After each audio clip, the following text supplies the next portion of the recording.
Hello and welcome back to another news video for Final Fantasy XIV. Not just an ordinary news video, but a very hype one as I get to sit here. My favourite type of news video. Get to sit here and talk to you about upcoming stuff to the game, all juicy details. So the special site for patch 5.5, otherwise known as Death Unto Dawn, from this wonderful picture we looked at before, has a new update today as of the 25th of March 2021. So the patch itself is coming April the 13th, as you all probably know, and you're all very hyped for this. Oh, we got some new updates to this. So first of all, the first thing we see is this text that says, "As towers rise and darkness falls, Eorzea's players take the stage, blades poised to meet the final days." So obviously the final days is a reference to the fall of Amarot, and obviously, meteors falling from the sky. You've seen all of this. If you're up to date with the storyline so far, you've probably seen this already, especially in some of the last dungeons in the more recent patches, and of course the last trial, as you know, without spoiling anything too much. But yeah, Eorzea's players taking the stage, blades poised, so we're fighting against pure evil. And as towers rise and darkness falls, that's quite ominous, isn't it, really? I wonder what those towers are going to do, but whatever they do, it does look like Hydaelyn's going to suffer. It's on fire, as we've seen in many pictures, including this new logo. So the first new section is a new story, and it says Death Unto Dawn Part 1. So if you guys didn't already know, there's going to be two parts to this. So the Part 1 of the patch will be released on April the 13th, and I believe Part 2 was scheduled to launch sometime in May. So there's a bit of a gap between that, but that's how they're splitting the content about, and these will be the last two patches prior to the launch of the expansion, I believe, anyway. That's what I'm thinking. So we have this wonderful picture in the background that we can't really, ignore at the moment with all the Alliance members. We'll have a look at those two pictures in finer detail in just a moment, but we've got some text. It says, "The Scions have finally succeeded in discovering a cure for tempering, which should prove instrumental in allowing the Eorzean Alliance and the land's beast tribes to settle their differences. Prospects of peace may soon fall to ruin, however, as Fandaniel and the Telophori scheme to recreate the final days, and ominous towers rise in all corners of the realm. With the servants of chaos amassing at every turn, will the Scions uncover their plot before it's too late?" Ominous stuff indeed. Very excited to see where the storyline goes, and I can't predict it, so I'm looking forward to seeing whatever comes out of that. So the first of these two pictures that they're showing off today include all of the Alliance members you're familiar with. On the right side, we do have the Scions, though, however, including G'rahatir. They've actually put G'rahatir here as an actual Scion, which is fantastic. We've got our player represented here by the Ardbert default, but that's actually our player, the Warrior of Light or Darkness or whatever we are right now. We've got Alphinaud and Alisei, Urianger and Thancred, and then on the other side we've got Carney Senna, etc., all of the actual leaders. This isn't that up to date, though. I don't see a Lord Hiern here, or, anything else, but I guess we do have Lys, so maybe she's representing both sides of that, especially with Raban there. But this is obviously in Alamigo. As you can tell, there's the Alamigan flag. This is the Alamigan meeting room. Maybe not everybody could make it, who knows. But yeah, stuff's about to go down, and these fellas and ladies are all about to prevent the end of the world. So that's the first picture. The second picture then is of Estinian. Now, if you didn't already know, Estinian is going to be a big part of 6.0, as in Endwalker. Estinian will actually be a trust member, a member of the Scions, essentially, going forward in the future. So for that to happen, obviously we need some, predetermined storyline with Estinian again, and we saw Estinian more recently in some of the previous cutscenes before, and we've even controlled him in battle in a couple of situations as well in the Garlean Empire. So since we're going that way anyway, it makes sense for him to come back, seek help from the Scions, join us, and what an amazing picture that is, looking beautiful in that armor there with his long flowing hair. I'm sure a lot of people will be happy to see Estinian. He is a very tall boy, though. Look at that, compared to Alphinaud. Jesus. It really does show you the difference in in size there. I forgot how tall he was, but there we go. Good old Elizons, eh? But those are the two pictures we have, and obviously this picture, the scene is taking place in Ishgard itself. No surprise there. So as we scroll down, there's a another new part of the section, which is new challenges. There's not really much else past this other than a media section with pictures.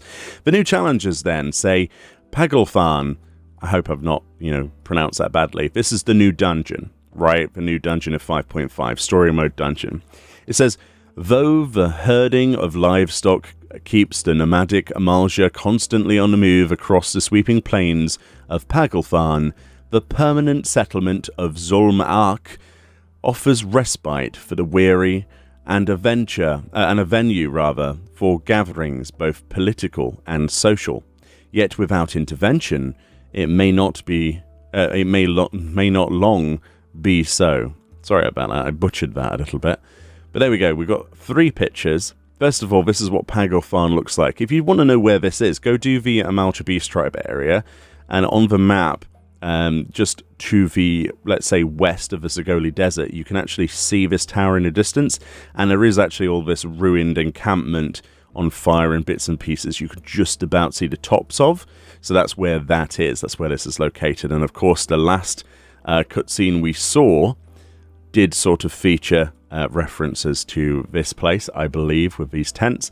So, yeah, very excited to see where this is going. It does look a little bit grim, doesn't it? Especially with this sunset. Is this how they're going to do it in the actual dungeon?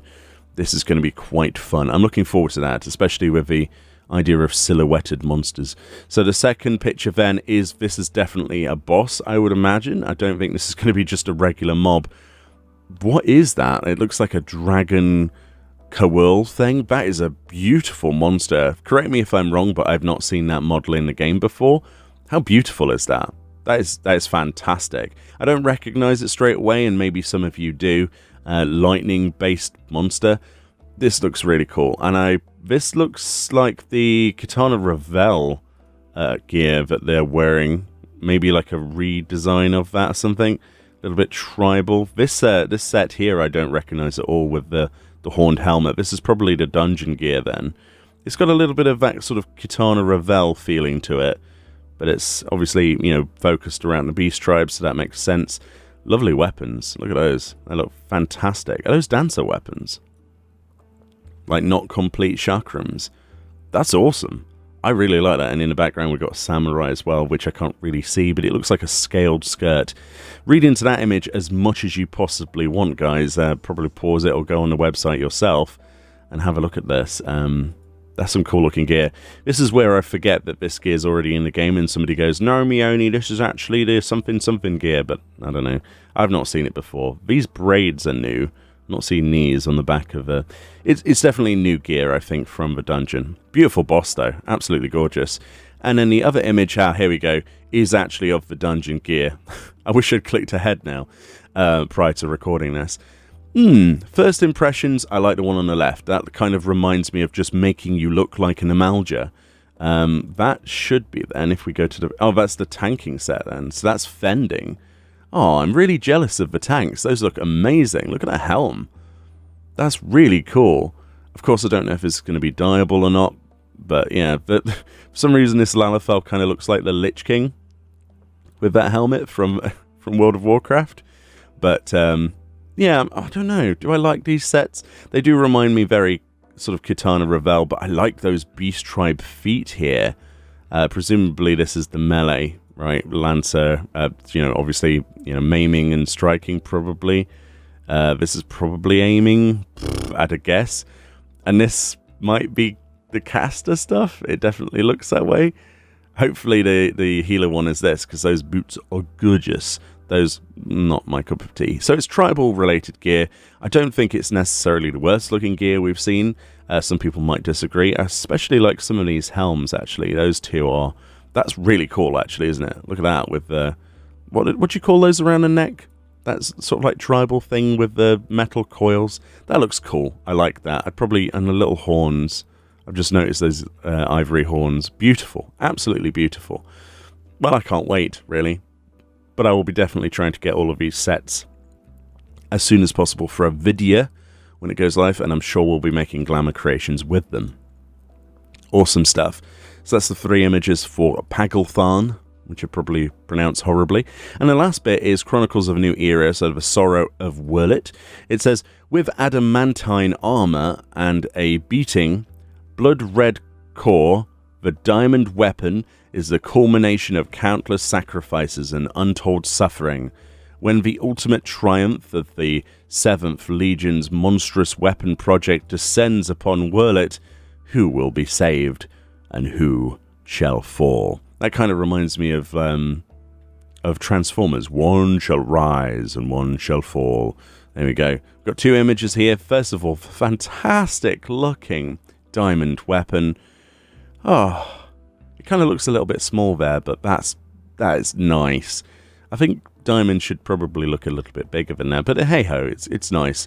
I can't wait to fight this. This is going to be a fantastic trial in 5.5, and yeah, I can't wait to do the extreme mode. I want to get that final dragon, which I still need a couple more of, so I can get that robotic transformer plane dragon mount that you've seen before.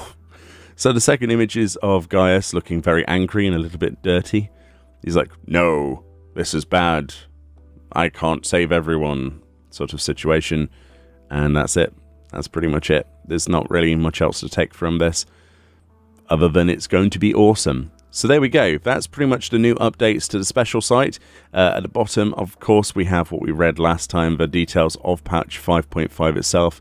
Watch the previous video for that, or of course, come to this website yourself. You can go and find that as a link in the description. If you want to get any of the artwork or pictures, you can just simply go to the media section below and click on them, and then you can save all of those images separately, which is really nice. I quite like making wallpapers out of this sort of stuff usually, so there we go.